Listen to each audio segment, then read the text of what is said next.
Hi అండి. Hi మీ పేరు? Vijay. Big boss season చూస్తున్నారా? దానికోసమే ఇంకా రోజు భోజనం చేసేసి ప్రశాంతంగా కూర్చుంటున్నాం. ఎలా అనిపిస్తుంది ఈ సీజన్ మీకు? సీజన్ అయితే 7 అంత లేదు చెప్పాలంటే, కానీ ఇప్పుడు అందుకుంటుంది.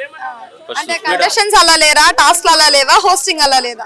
హైప్ ఎక్కువ ఇచ్చేసారు. దానివల్ల మ్యాటర్ పెద్దగా అంటే లిమిట్లెస్ అన్నారు కదా. ఆ లిమిట్లెస్ అంటే మనం ఎక్కువ ఊహాగానాలు పెట్టుకుంటాం కదా, ఏదో ఉంటుంది అనుకుంటున్నాం, కానీ నార్మల్గానే ఉంది.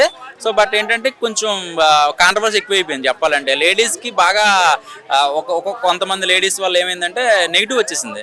చిన్నపిల్లలతో చూడాలన్నా, ఫ్యామిలీ చూడాలన్నా మొన్నటిదాకా కొంచెం ఉంది, ఇప్పుడు కొంచెం పర్లేదు, గేమ్ రన్నింగ్లో పడింది. ఎందుకు సోనియా వెళ్ళిపోవడం అంటారా? అదే సోనియా వెళ్ళిపోవడం అంటే, సోనియా వ్యక్తిగతంగా ఇంకా తను అలాగే ఉంటుంది, తన మనిషి అలాగే ఉంటుంది. ఇంక మనం దాన్ని వేలెత్తి చూపించడానికి లేదు చెప్పాలంటే. తను బయటకు వచ్చేసాక తన ఏంటనేది ఇప్పుడు తెలిసింది చెప్పాలంటే. సోనియా అంటే తను లా చదువుకుంది, సో చాలా మంది పిల్లలకి సహాయం చేసింది, అట్లాగే ఇజ్రాయల్కి చాలా మంది హెల్ప్ చేసింది. ఇవన్నీ చూసుకున్నట్టయితే ఇంత యాటిట్యూడ్గా కనపడుతుంది. చూస్తే యాటిట్యూడ్గా కనపడినా కూడా తన వ్యక్తిగతంగా అంతే అలాగే ఉండాలి. అంటే మరో రామ్ గోపాల్ వర్మ చెప్పాలంటే సోనియా. ఓకే, మరి వైల్డ్ కార్డ్ ఎంట్రీస్ అన్ని ఉన్నాయి కదా, అది బిగ్ బాస్ స్ట్రాటజీనా లేదంటే నిజంగానే అంతమంది వస్తారా? వస్తున్నారు ఆల్రెడీ వైల్డ్ కార్డ్ ఎంట్రీ మీద 8 మంది. 8 అయితే పక్క. అందులో గంగావ్ కూడా అంటున్నారు. గంగావ్ని ఎందుకు తీసుకున్నారు అనేది నాకు అర్థం కావట్లేదు. ఎందుకంటే అంతకుముందు నా వల్ల శాతనైతులు అని చెప్పేసి ఒంట్లో పోగొక పాపం ఇదే మోకాళ్ళ నొప్పులు అవి ఉన్నాయి కదా, ఇప్పుడు ఏం చేస్తుంది అని చెప్పేసి అనేది. ఇప్పుడు విష్ణుప్రియ ఎవరు యష్మి ఉంది కదా, యష్మి మనకంటే నువ్వు లెక్కల్లోనే లేవంది, నిజంగా లెక్కల్లోనే లేడా మనకంట? యాక్చువల్గా బిగ్ బాస్ లో గొడవ ఏమో కానీ ఇక్కడ బాగా పెద్ద గొడవ జరుగుతుంది. దాని వల్ల నాకు కన్ఫ్యూజ్ గా ఉంది, డిస్టర్బెన్స్ అవుతుంది. అంటే బిగ్ బాస్ లోని యష్మి ఉంది కదా, యష్మి నువ్వు లెక్కల్లోనే లేవు అంది మణికంఠ అని. లెక్కల్లో లేడా మణికంఠ? అంటే ఎవరిని తక్కువ అంచనా వేయకూడదు బిగ్ బాస్ లో. ఒకప్పుడు మన ఈయన ఉన్నారు కదా సీనియర్ యాక్టర్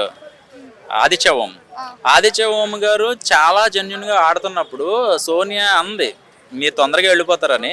సో ఆయన ఈ రోజున నిలబడే లక్షణాలు ఉన్నాయి. అంటే టాప్ 5లో ఉంటారో లేదో తెలియదు కానీ, సో ఆయన వ్యక్తిగతంగా ఆయన కరెక్ట్గా ఆడుతున్నాడు. నేను ఇలాగే ఇలాగే మాట్లాడుతూ ఇంకో వారం ఉన్నా కూడా నేను ఇలాగే ఉంటాను అన్నది ఒక అంటే నిదర్శనం అనమాట చెప్పాలంటే. ఎవరిని తక్కువ అంచనా వేయకూడదు. అప్పుడు దాకా సైలెంట్గా ఉన్న నబిల్, అప్పుడు దాకా సైలెంట్గా ఉన్న ఆదిత్యము ఇప్పుడు ఎలివేట్ అవుతున్నారు అంటే, సో వాళ్ళు స్లోగా అంటే మైండ్ గేమ్ ఆడకుండా తొందరగా రీచ్ అయిపోవాలి, జనాల్లోకి రీచ్ అయిపోవాలి, కాంట్రవర్సీ చేసేసుకోవాలి అని చెప్పి కాకుండా నీట్గా వెళ్తున్నారు. ఇప్పటికొచ్చి చెప్పాలంటే నబిల్ కానీ అండ్ ఆదిత్య ఓం కానీ పర్సనల్ విషయాలకు వెళ్లకుండా గేమ్ పరంగా వాళ్ళు ఫైట్ చేస్తున్నారు.